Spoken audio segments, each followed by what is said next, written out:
c'est Angelica. Les films de science-fiction adorent imaginer des catastrophes capables de bouleverser notre Terre. Des parasites ou des maladies capables d'exterminer l'espèce humaine. Ou bien une invasion extraterrestre ou une épidémie de zombies. Les scénarios ne manquent pas. Mais aujourd'hui, j'aimerais m'intéresser à une catastrophe un peu moins connue, mais tout aussi intéressante. Et si la Terre arrêtait de tourner? Pour commencer, il faut savoir que la réponse dépend entièrement de la façon dont la Terre arrête de tourner. Un arrêt instantané ou un ralentissement progressif n'aurait absolument pas les mêmes conséquences. Aujourd'hui, nous allons explorer les deux scénarios.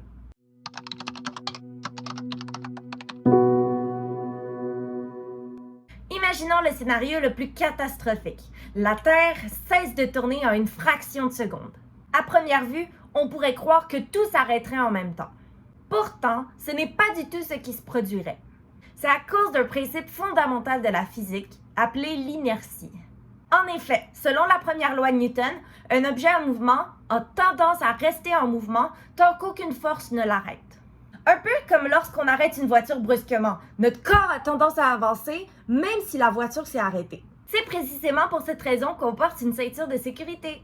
Bref, retournons à nos moutons. Ce même principe s'appliquerait à la Terre.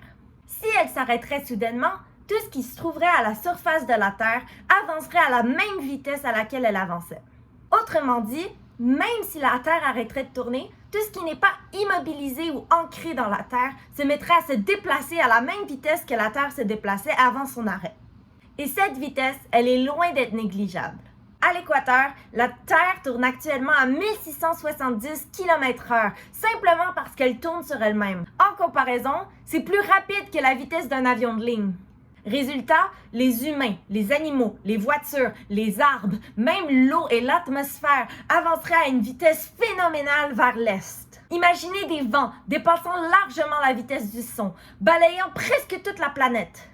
Ces vents seraient capables de détruire la majorité des bâtiments, d'arracher complètement les forêts et de transformer plusieurs objets tels que des automobiles en projectiles directement vers nous. Mais ce ne serait que le début. Les océans, eux aussi, conserveraient leur vitesse. D'immenses masses d'eau poursuivraient leur mouvement, ce qui créerait des vagues plus de centaines de mètres de haut qui frapperaient nos continents. Une grande partie des zones côtières serait instantanément submergée. Pendant ce temps, la croûte terrestre subirait plusieurs contraintes mécaniques. En ce moment, la Terre tourne avec une force qu'on appelle centrifuge, qui va influencer la forme de la Terre, ce qui ne la rend pas exactement ronde, mais plus ovale, on va dire. Si cette force disparaissait instantanément, la répartition des contraintes à l'intérieur de la Terre changerait brutalement.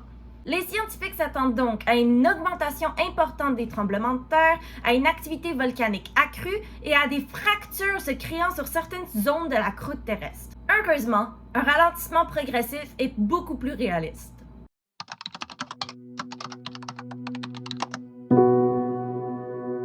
Les journées deviendraient de plus en plus longues. Au lieu de durer 24 heures, elles pourraient durer 25 heures, 30 heures et ainsi de suite, augmentant de plus en plus. Contrairement au scénario précédent, les êtres vivants auraient le temps de s'adapter à ces nouveaux changements. Cependant, cela ne signifie pas que tout irait bien. Des journées plus longues permettraient au Soleil de chauffer certaines régions de la Terre pendant beaucoup plus longtemps. À l'inverse, des nuits plus longues offriraient beaucoup plus de temps aux terres de perdre leur chaleur.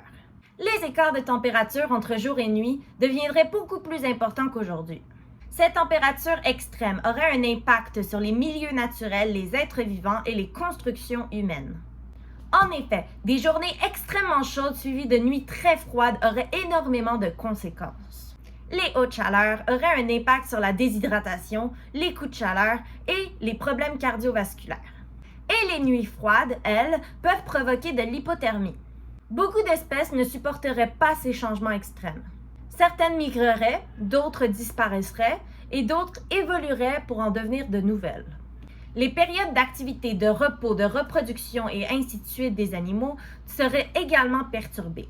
La chaleur et l'évaporation assécheraient les plantes durant la journée, tandis que le froid nocturne pourrait endommager ou geler les cellules.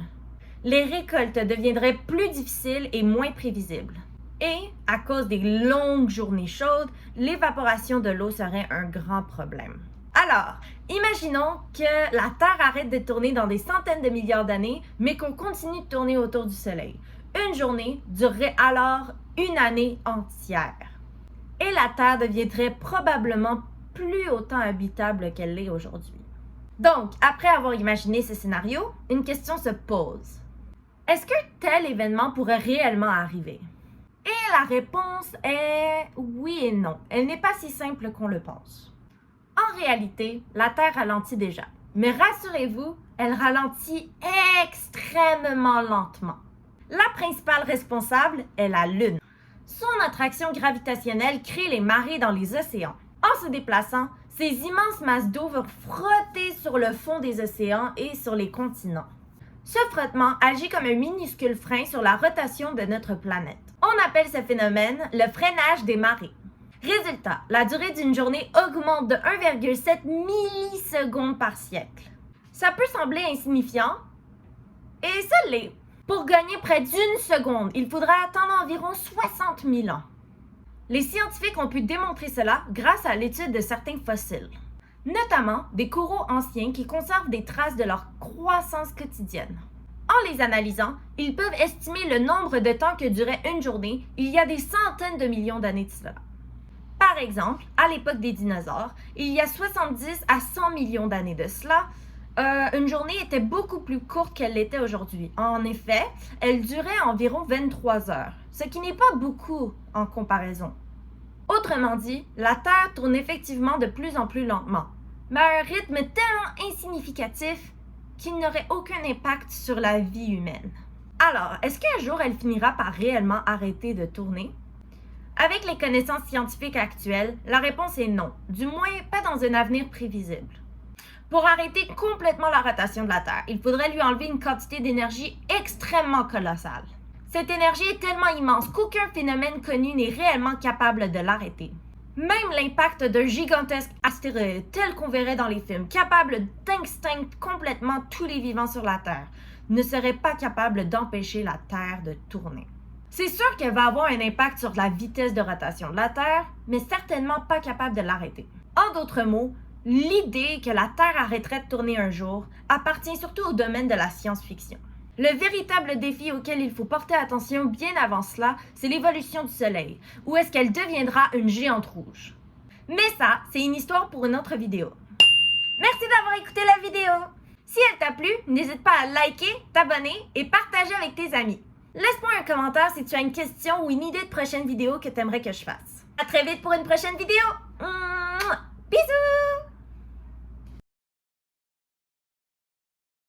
Je me trouvais vraiment smart aujourd'hui parce que je me suis fait des space buns. Space, ça veut dire espace en anglais. Puis je portais un NASA shirt. Donc j'avais juste envie de le partager avec vous.